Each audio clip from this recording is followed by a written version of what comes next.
All right, let's talk about something big that's on the horizon for India. It's called GST 2.0. It's a huge tax overhaul set to launch in 2025, and it's going to change the price of pretty much everything you buy. So let's cut right to the chase, right? The big question on everyone's mind is, what does this actually mean for your wallet? We're going to break down what gets cheaper, what gets more expensive, and the whole strategy behind it. First things first, what's the big idea here? Well, if you had to boil it all down to just one word, it would be simplification.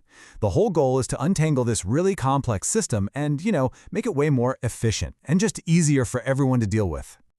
So, for what feels like forever, India's GST system has been, well, kind of like a maze with 4 different tax slabs.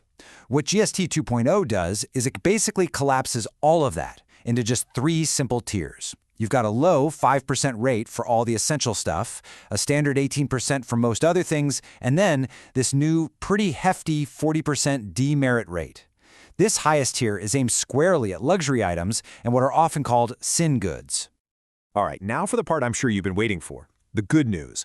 Let's take a look at how this new setup could actually give your household budget a little bit of breathing room. And the main goal here is crystal clear: make everyday life more affordable.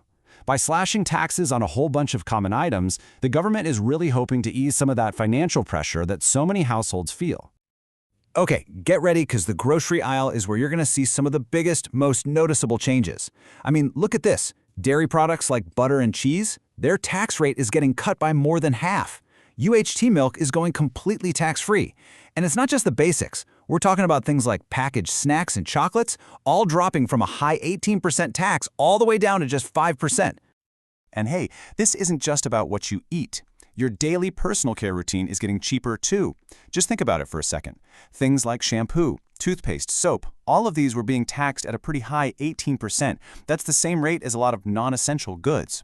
Now, they're all dropping into that lowest 5% tax bracket. That's a huge change. And this right here, this is a massive win for household finances. That 18% GST on individual life and health insurance premiums, it's being cut completely. Gone. Down to 0%.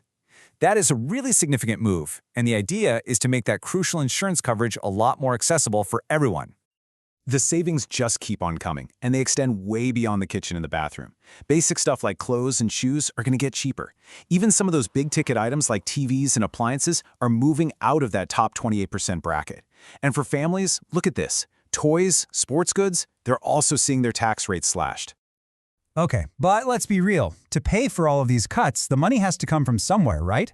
So the government is raising taxes on other things. Let's take a look at what's about to get more expensive.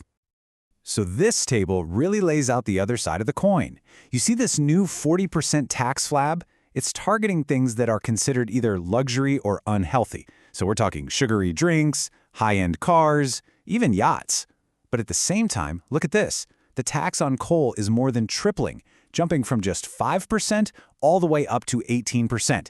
Now that is a move that's going to be felt right across the industrial sector. This whole reform isn't just about what you and I pay at the checkout counter. It also introduces some really major changes aimed at making life a whole lot easier for small and medium-sized businesses.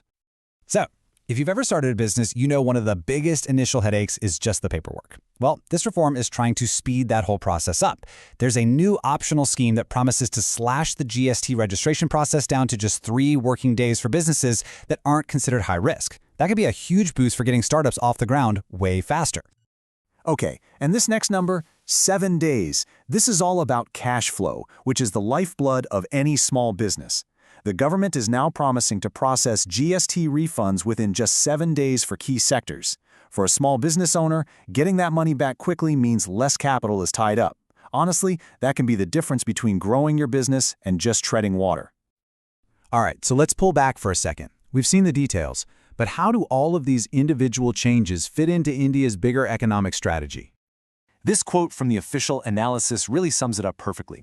It says, the GST 2.0 reform simplifies taxation, eases costs on essentials, and raises levies on luxury and unhealthy consumption. I mean, when you look at the whole picture, you can see this is a very deliberate balancing act. The strategy is pretty clear. Simplify the whole tax system, make life cheaper for the average person, and then make sure that luxury spending gets taxed at a much higher rate.